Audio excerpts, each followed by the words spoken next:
Hey, it's Keith with Tool and Tech Tuesday here at Trades Education Center. It's been a while, but we're making these a little bit longer format just so we can get a little bit more into each one of our topics. So, Tool and Tech Tuesday today is going to be about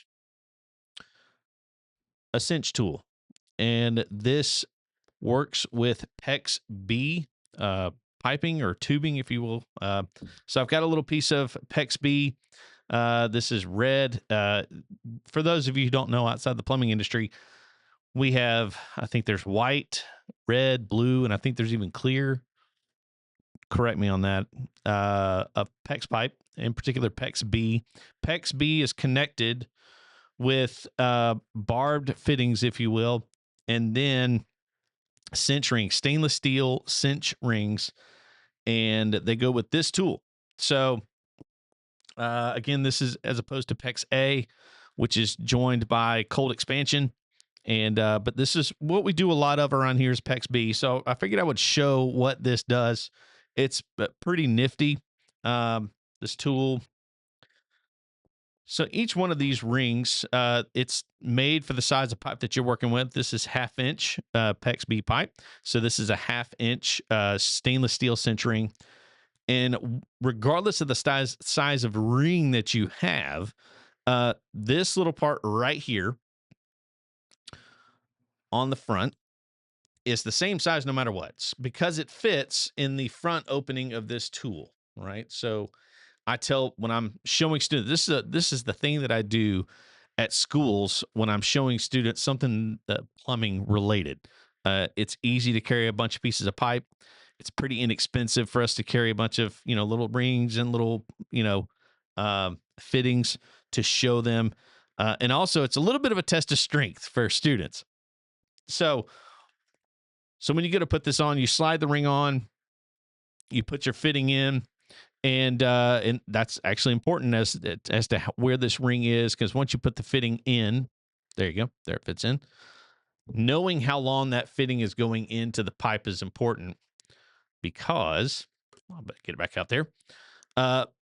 Because it goes in about, I don't know, maybe a 1/2 to 3/4 of an inch is how far it goes into that pipe. So your ring should be somewhere along the middle. You don't want it too close to the end of the fitting or the end of the pipe, because once you cinch this on there, it might squeeze the end of the pipe and cause there to be a little bit of a leak there. You also don't want it too far off the end, because then if it's off the end of your fitting, then it'll pinch the pipe and you're still not getting a good seal. So that's what I usually show students is I get it about right there, somewhere where it's on the fitting all the way, but not all the way up to the end of the fitting there. Push that in there. Take the tool.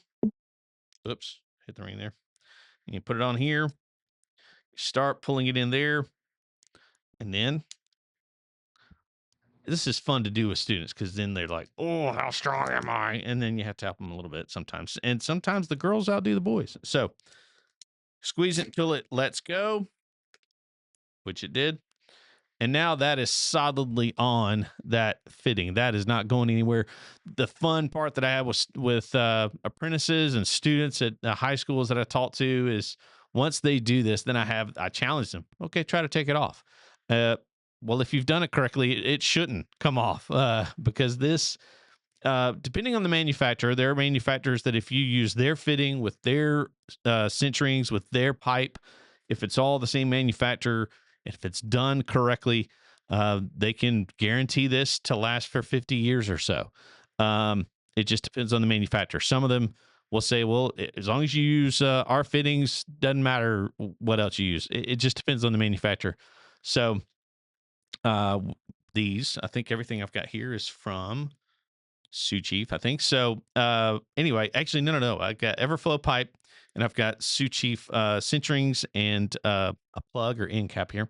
So once that's on, though, it's rated to last 50 years. So these are really built well. It is the thing that a lot of residential plumbing is being done with in terms of water distribution, is PEX. And man, I tell you what, doing that as opposed to sweating copper, or even ProPress, honestly, because ProPress can be really expensive too.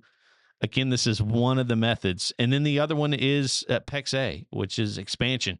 That's a whole nother side of PEX that there are just as many plumbers I've talked to prefer PEX A as they do to PEX B.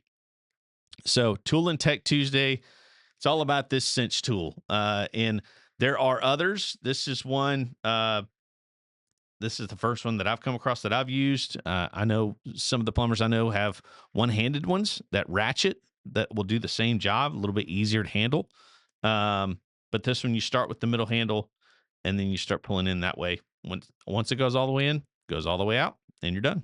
So again, PEX B, Cinch tool, any size PEX. If you're using PEX B fittings and cinch rings, it's just this one tool, which is, some plumbers would say, is the advantage of PEX B. All you have to have is this one tool. And then with PEX A, had to have an expansion tool, which is not a bad thing either. And then also the other thing that you can join this with is a crimp ring, which you have to use a crimp tool. The crimp tool, you have to have a different size aperture on that crimp tool, or a different size tool for every size of crimp ring. So the cinch ring is just this one tool, which is pretty nifty. And there are other tools besides this out there. So there's your Tool and Tech Tuesday, PEX B, cinch rings, and cinch tool on a Tool and Tech Tuesday. Thanks.